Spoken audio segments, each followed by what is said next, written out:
Je suis de retour et si je viens faire cette vidéo aujourd'hui sur la chaîne, c'est pour vous annoncer que ça y est, après 3 ans, j'ai enfin fini d'écrire mon roman.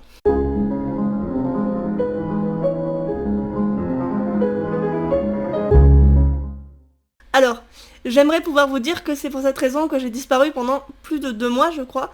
Mais en fait, eh bien, vous l'avez certainement subi vous aussi. La raison, c'est que cet été, il a fait extrêmement chaud. Et franchement, je ne voyais pas de tourner dans les conditions actuelles parce que vous devez le voir derrière moi, je ne suis pas dans mon environnement et dans mon setup habituel. Et autant vous dire que tourner par 35 degrés, c'était pas franchement possible.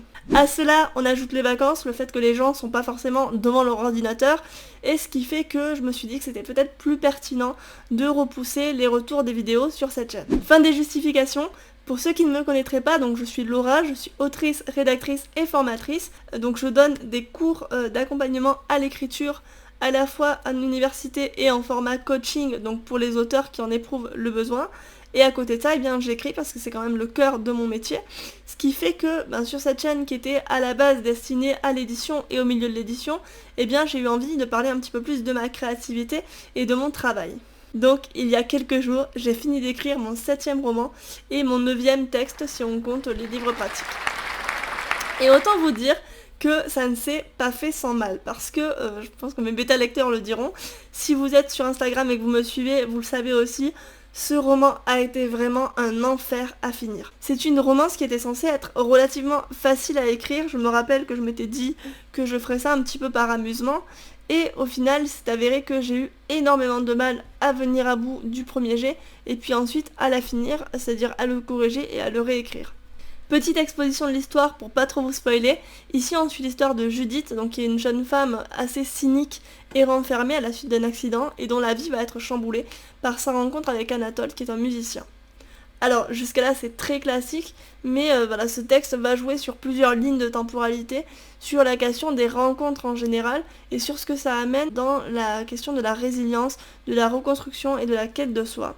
J'y aborde des thématiques assez difficiles, la question de la dépression, de l'addiction, du regard de l'autre, et c'est un texte qui me tenait beaucoup à cœur et pour lequel j'avais beaucoup d'attentes, peut-être même trop. Donc dans cette vidéo, je vais essayer de revenir sur les 3 erreurs qui m'ont empêché de finir ce texte pendant plus de 3 ans et qui peut-être vous bloquent dans la rédaction de votre projet. L'erreur numéro 1, c'est que je n'ai pas écouté ma propre voix. Quand j'ai commencé la rédaction de ce texte, je me cherchais beaucoup en tant qu'autrice parce que j'avais écrit des projets d'un genre varié et surtout parce que je venais de finir Ce qui nous reste, qui est un roman qui m'a vraiment pris aux tripes, à tel point que quand je l'ai terminé, j'avais vraiment l'impression d'être dans une rupture, dans un état vraiment de deuil en fait, où je passais mes journées à déprimer en écoutant des musiques nulles et en pensant à ce projet. Donc voilà, ce texte il est arrivé après ce que je considérais moi comme un succès personnel, donc forcément j'avais beaucoup d'attentes le concernant et j'ai peut-être été déçue de ce que j'arrivais à produire au regard de ce que j'avais déjà fait par le passé. Je suis partie dans beaucoup de directions dans ce texte d'un point de vue stylistique. Je l'ai d'abord écrit pour moi, puis je l'ai réécrit pour coller à un concours,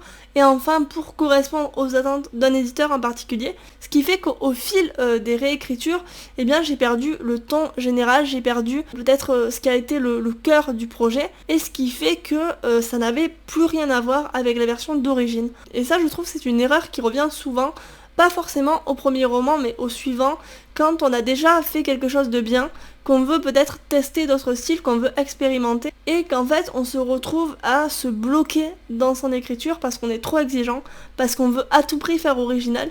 À cela, je pense, s'ajouter la tentation qu'on peut tous avoir à un moment ou à un autre de faire comme un tel, c'est-à-dire d'avoir un auteur qu'on apprécie et de vouloir à tout prix recalquer la formule qu'il utilise sur nos propres projets, alors que ce soit consciemment ou pas, parce qu'on trouve que c'est bien mené, parce qu'on trouve qu'il écrit mieux, enfin il ou elle écrit mieux que ce qu'on n'arrivera jamais à faire nous en tant qu'auteur, et du coup on a cette espèce de tentation de mimétisme qui fait qu'au final on va perdre notre propre voix. Et à ce sujet-là, il y avait Cécile Duquesne qui disait quelque chose de très important, qui disait que le style, c'est un acte de courage, c'est l'expression de notre propre voix, de notre propre regard sur le monde, et que si on est tenté de copier ce qui se fait à côté, on perd notre individualité, et on perd finalement la valeur ajoutée qu'on peut apporter à notre texte. Quand j'ai pris conscience de cette erreur, j'ai aussi pris conscience du fait qu'il fallait vraiment que je retrouve ma propre voix, que j'arrête de me laisser parasiter par les attentes d'un éditeur, les attentes d'un concours, mes propres attentes aussi, on va dire soufflées par la Laura qui n'a pas du tout confiance en elle et qui dit que son texte est nul, mais que vraiment je fasse quelque chose qui me parle et dans laquelle je sois authentique. L'erreur numéro 2, elle découle directement de l'erreur numéro 1, c'est que j'avais tellement réécrit ce texte que finalement il n'avait plus rien à voir avec la version d'origine. Je me suis perdue en chemin à tel point que je ne savais plus où je voulais aller avec ce projet. Je n'avais plus de destination précise et donc à force de modifier, de revenir en arrière, de retricoter, eh bien je me suis complètement perdue dans mon intrigue. Ça manquait de cohérence, ça manquait d'unité, un petit peu comme ces films à gros budget qui sont pas faits par les mêmes réalisateurs et qui ne sont pas du tout pensés comme une trilogie, hein. Voilà, donc en gros, je ne savais pas moi-même en tant qu'auteur où je voulais aller et forcément, ça se ressentait au niveau du texte. Les personnages étaient incohérents dans leurs réactions, le ton changeait un petit peu toutes les 2 pages, et pour rectifier ce manque de cohérence globale, j'ai fait ce qui sera ma 3e erreur, c'est-à-dire revenir en arrière incessamment pour toujours corriger. Et en quoi c'est une erreur de revenir constamment en arrière ? Eh bien, quand vous faites ça, forcément, vous relisez en général depuis le début. Et au bout d'un moment, c'est tout simple, vous n'avancez pas, hein, parce que si vous revenez tout le temps en arrière, forcément vous ne pouvez pas finir votre premier jet, vous ne pouvez pas avoir de vue d'ensemble, et surtout, ce qui m'est arrivé fatalement, vous vous lassez de votre travail. Donc la conséquence logique, c'est que je faisais du surplace, je me suis complètement lassée de ce projet, il ne m'apportait plus rien de neuf, il y avait plus cette petite étincelle du début de la nouveauté. J'étais complètement enlisée dans les défauts du texte en fait, mais sans pouvoir arriver à en tirer quelque chose et sans pouvoir l'améliorer. Je cherchais à avoir un premier jet parfait, alors que je suis la première à dire et à répéter que le rôle du premier jet n'est absolument pas là pour être parfait, c'est là pour poser les bases que vous allez pouvoir retravailler ensuite. Mais voilà, j'étais vraiment coincée dans mon perfectionnisme et je faisais du surplace. L'erreur numéro 4, qui est une erreur bonus parce qu'elle n'est pas forcément imputable à moi en tant qu'auteur, c'est que j'avais un rapport assez intime avec ce texte. Certains éléments que j'avais écrits ont fait écho à des éléments assez durs qui sont arrivés dans ma vie personnelle à ce moment-là, ce qui fait que c'était très douloureux de travailler dessus et en même temps j'avais cette peur de trop me raconter moi et de ne pas assez raconter le texte. Et en fait si je parle de cette peur de trop se raconter, c'est parce que récemment j'ai un auteur coaché que je suis qui m'a dit qu'il avait peur de continuer son projet parce qu'il s'est rendu compte qu'il mettait de lui dans ses travaux. Parce que souvent on considère que si on met de nous dans notre texte, alors le texte manquera d'originalité, alors ça ne sera finalement qu'une copie de notre existence. Mais je pense que on met tous un peu de nous dans nos travaux, alors à différentes échelles, consciemment ou non. C'est vrai que j'ai un collègue auteur qui écrit complètement à l'opposé de son quotidien, mais malgré tout, dans ses travaux, on retrouve un petit peu les thématiques qui lui parlent en tant qu'individu, qui le touchent. Et de mon côté, moi, je me suis jamais cachée de ce rapport-là très intime à l'écriture, mais voilà, pour moi, ça entrait pleinement dans ma démarche d'écriture, de partir d'une émotion vécue, de l'utiliser comme matière brute dans l'écriture, et puis ensuite d'en tirer autre chose et d'écrire une histoire qui soit beaucoup plus universelle et qui sorte du carcan de ma propre vie. Mais pour ce projet-là, eh bien, comme j'étais à un moment assez difficile de ma vie, j'ai eu du mal à faire cette distanciation entre, on va dire, ce qui me touchait moi personnellement et ma pratique d'écriture.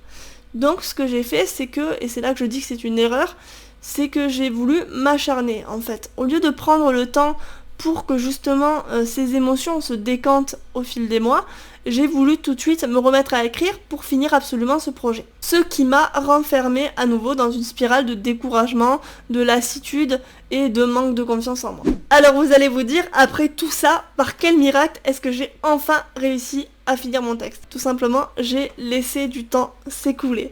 Et comme j'ai laissé du temps s'écouler, eh bien j'ai eu forcément plus de recul sur mon travail. J'ai arrêté de me mettre la pression, j'avais même accepté l'idée d'abandonner définitivement ce projet et je me préparais à en écrire un autre. Et c'est peut-être justement cette distance et le fait d'arrêter enfin de me mettre la pression qui a fait que mon cerveau s'est mis à tricoter tout seul à son rythme et sans pression. Du coup, j'ai fait ce que j'aurais dû faire il y a très longtemps. Je me suis enfin décidée à envoyer ce texte en bêta lecture.